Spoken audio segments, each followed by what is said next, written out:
In a world where loyalty can be bought, where friendships shift with convenience, and trust is treated like a disposable luxury, betrayal isn't rare, it's routine.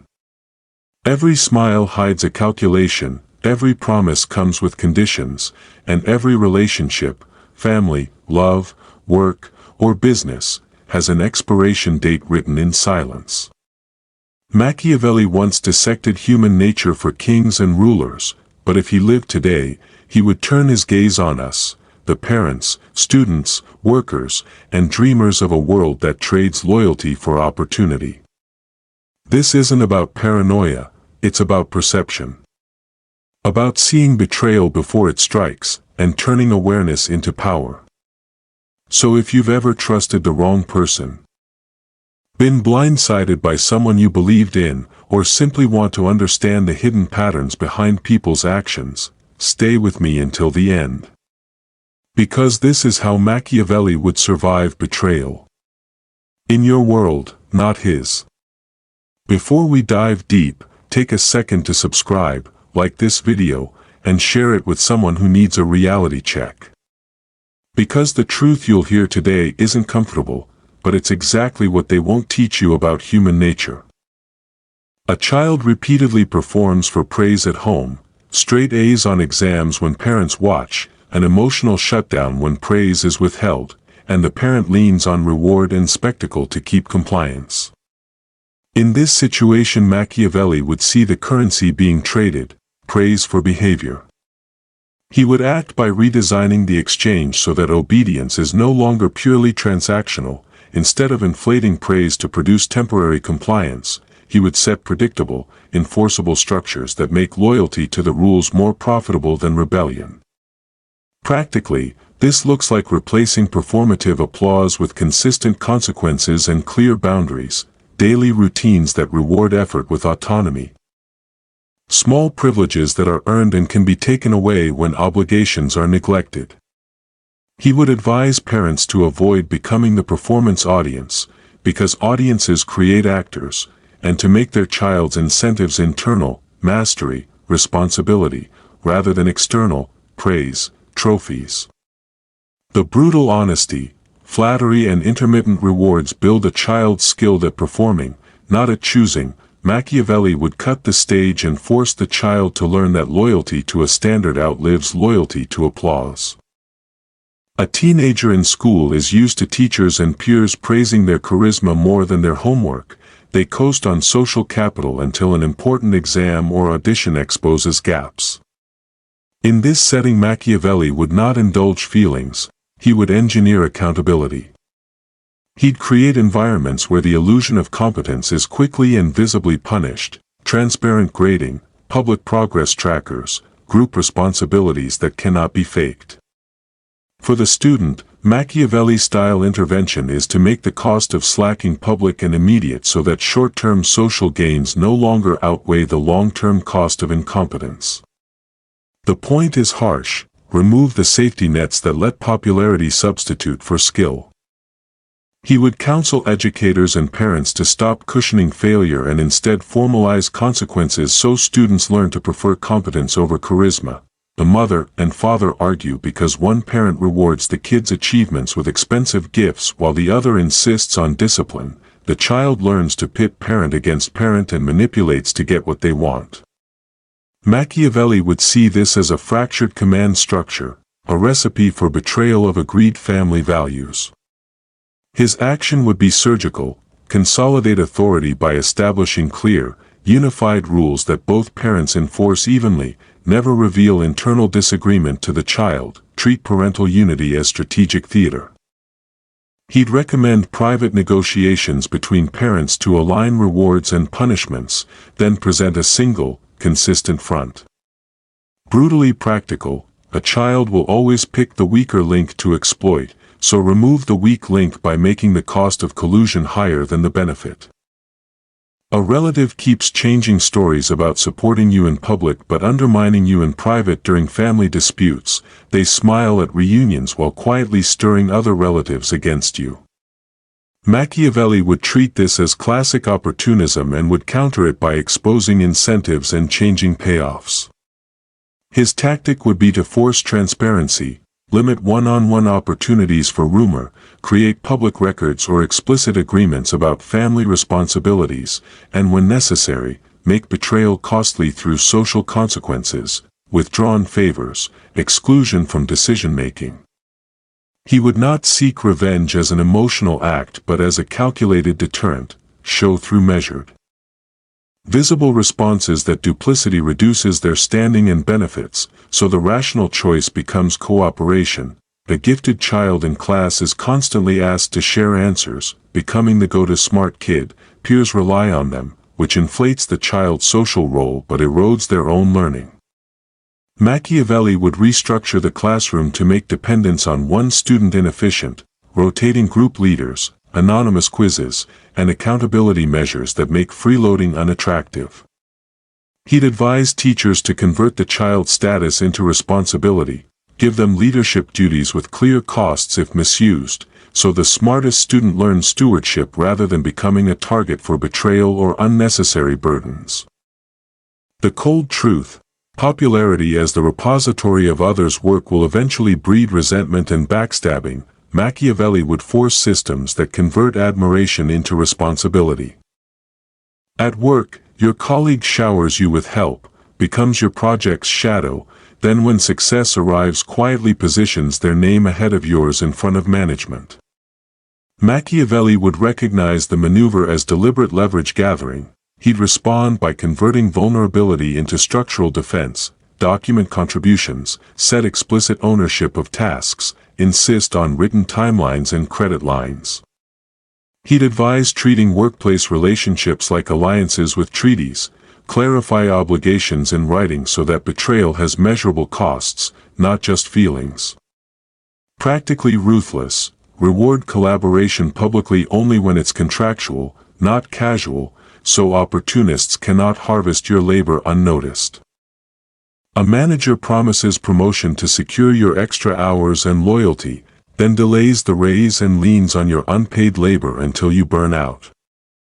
Machiavelli would say the promise was political theater. His remedy would be to convert vague promises into enforceable conditions, deadlines, written expectations, and immediate, incremental rewards. He would recommend negotiating before labor is invested, tie extra responsibility to specific, verifiable outcomes. The blunt lesson: never supply resources to someone who pays with vague promises, force them into an enforceable bargain where betrayal costs them more than the short-term gain of unpaid labor. In a team meeting, someone is always appeasing the loudest voice to avoid conflict. Later they complain privately but never stand up publicly. Machiavelli would call this cowardice disguised as diplomacy and would propose a strategic reconfiguration: empower rules that separate decision-making from popularity, anonymous voting, rotating chairmanship, and public records of dissent. He would teach that silence is permission. If you want loyalty, institutionalize it so that private complainers can't secretly sabotage. The practical edge: make it safer and more advantageous to be honest publicly than to whisper betrayal privately. A partner in a romantic relationship habitually uses praise to keep you compliant, then gaslights you when you confront them, shrugging, "I only did that because you made me."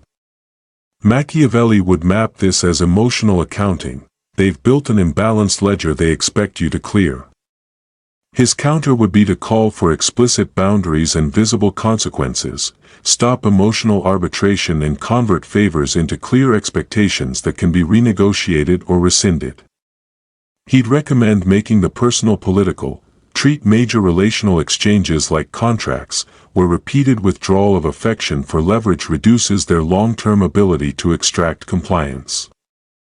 A child wins an award and parents use it to promote family prestige. When the child fails later, they are blamed publicly and shamed.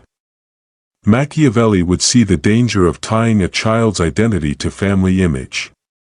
He'd advise detaching the child's intrinsic worth from their utility to family status, publicly recalibrate praise so achievements don't become currency, and when failure happens, respond with private coaching instead of public shaming. The aim is strategic resilience. make the child's loyalty to family unconditional and not contingent upon being useful to family prestige, eliminating the incentive for them to perform for image at the cost of genuine growth. In education, administrators reward schools by ranking and public recognition. Teachers then game metrics to look good instead of teaching well.